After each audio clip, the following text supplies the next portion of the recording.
काल को जीतने का उपाय। नवदा शब्द ब्रह्मा एवं तुकार के अनुसंधान और उससे प्राप्त होने वाली सिद्धियों का वर्णन। देवी पार्वती ने कहा, प्रभु, काल के आकाश का भी नाश होता है।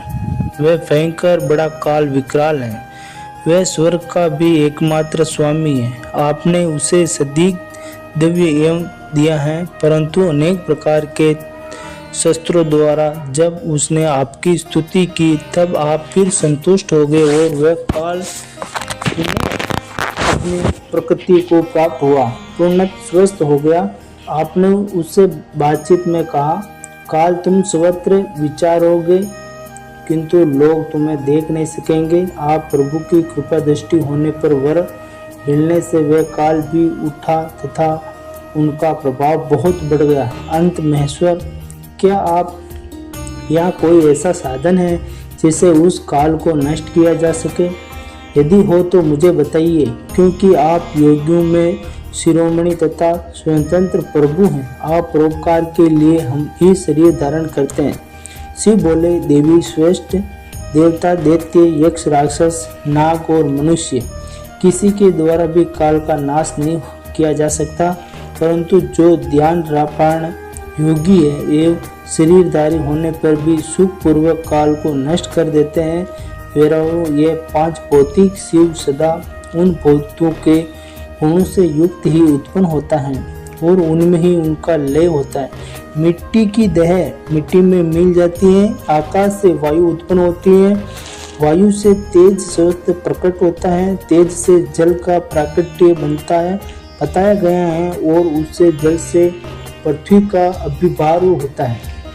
पृथ्वी आदि भूत कर्मक अपने कारण में लीन होते हैं। पृथ्वी के 5, जल के 4, तेज के 3 और वायु के 2 गुण होते हैं। आकाश का एकमात्र शब्द ही गुण है। पृथ्वी आदि में जो गुण बताए गए हैं उनके नाम पर इस प्रकार हैं: शब्द, स्पर्श, रूप, रस और गंध। जब भूत अपने गुण को प्राप्त त्याग देता है तब नष्ट हो जाता है, और जब गुण को ग्रहण करता है तब उसका प्रादुर्भाव हुआ बताया जाता है। नंदेश्वर, इस प्रकार तुम 5 भूतों के यथार्थ स्वरूप को समझो। देवी, इस कारण काल को जीतने की इच्छा वाले योगियों को ही चाहिए कि वे प्रतिदिन प्रयत्न पूर्वक अपने अपने काल में उसके अंशभूत गुणों का चिंतन करें। योग वेता पुरुषों को चाहिए कि शुद्ध आसन पर बैठकर विशुद्ध श्वास प्राणायाम द्वारा योगाभ्यास करें। रात में जब लोग सो जाए उस समय दीपक बुझाकर अंधकार में योग धारण करें। तर्जनी उंगली से दोनों कानों को बंद करके 2 घड़ी तक दबाए रखें। इस अशुद्ध अवस्था में अग्नि प्रेरित शब्द सुनाई जाता है। इससे संध्या के बाद का खाया हुआ अन्न क्षण भर में पच जाता है और संपूर्ण रोगों तथा ज्वर आदि बहुत से उपद्रवों का शीघ्र नाश कर देता है। जो साधक प्रतिदिन इसी प्रकार 2 घड़ी तक शब्द ब्रह्म का साक्षात करता है, वह मृत्यु तथा काम को जीतकर इस जगत में स्वच्छ विचरता है और सूर्य एवं समदर्शी होकर संपूर्ण सिद्धियों का प्राप्त कर लेता है। जैसे आकाश में वर्षा से युक्त बादल गरजता है, उसी प्रकार इस शब्द को सुनकर योगी तत्काल संसार बंधन से मुक्त हो जाता है। तदनंतर योगियों द्वारा प्रतिदिन चिंतन किया जाता है। वह शब्द क्रमांक सूक्ष्म से सूक्ष्मतर हो जाता है। देवी, इस प्रकार मैंने तुम्हें शब्द ब्रह्मा के चिंतन का क्रम बताया है। जैसे ध्यान चाहने वाला पुरुष पुआलकों को छोड़ देता है, उसी तरह मोक्ष की इच्छा वाला योगी सारे बंधन को त्याग देता है।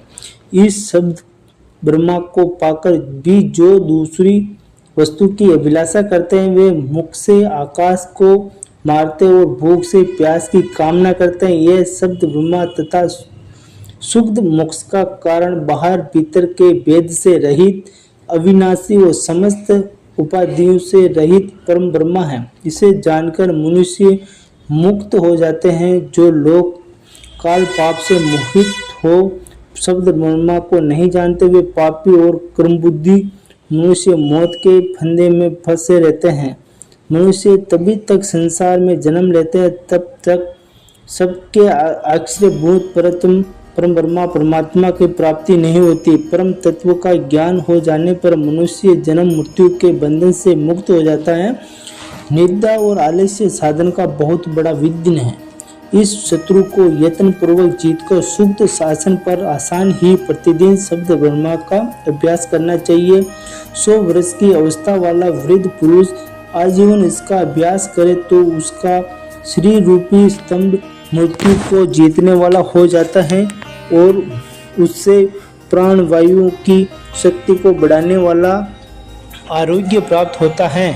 वृद्ध पुरुष में 20 ब्रह्मा के अभ्यास से होने वाला लाभ तथा विश्वास देखा जाता है। फिर तरुण मनुष्य को इस साधन से पूर्ण लाभ हो इसके लिए तो कामना ही क्या है। यह शब्द ब्रह्मा न ओकार है, न मंत्र है, न बीज है, न अक्षर है। ये अनाहत नाद तथा आघात के अथवा बिना बजाए ही प्रकट होने वाला शब्द है। इसका उच्चारण किए बिना ही चिंतन होता है। यह शब्द ब्रह्मा परम कालमय है। प्रिय शुद्ध बुद्धि वाले पुरुष यत्न पूर्वक निरंतर इसका अनुसाधन करते हैं। अतः 9 प्रकार के शब्द बताए गए हैं जिन्हें प्राणवक्ता पुरुषों ने लक्षित किया है। इन्हें प्रत्येक करके बता रहा हूँ। जिन शब्दों को नाद सिद्धि कहते हैं वे शब्द क्रमांक इस प्रकार हैं जैसे आपको बताने वाला हूँ। कोश, कायस्य, जहाजाजी, ग्रींग, सिंगा आदि, कंटा, वीणा आदि, बांसुरी, दुंदुभी, शंख और नौवा मेघ गर्जन। इन प्रकार 9 प्रकार के शब्दों को त्याग कर तुरंत का अभ्यास करें। इस प्रकार सदा ही ध्यान करने वाला योगी पुण्य और पापों से लिप्त हो जाता है, नहीं होता है। देवी योगाभ्यास के द्वारा सुनने का प्रयत्न करने पर जब भी योगी उन शब्दों को नहीं सुनता और अभ्यास करते करते मरणासन हो जाता है तब भी वह दिन रात उस अभ्यास से ही लगा रहे। ऐसा करने से 7 दिनों में वह शब्द प्रकट होता है जो मृत्यु को जीतने वाला है। देवी वह शब्द 9 प्रकार का है, उनका मैं यथार्थ रूप से वर्णन करता हूँ। पहले तो घोषणात्मक नाद प्रकट होता है जो आत्म शुद्धि का उत्कृष्ट साधन है। वह उत्तम नाद शब्द रोगों को हर लेने वाला तथा मन को विमुक्त करके अपनी ओर खींचने वाला है। दूसरा कायस्य नाद जो प्राणियों की गति को स्तंभित कर देता है।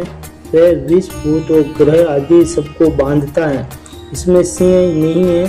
तीसरा वृद्ध नाद है जो अभिचार से संबंध रखने वाला है, उसका शत्रु के उच्चाटन और मरणांत में योगन प्रयोग करे।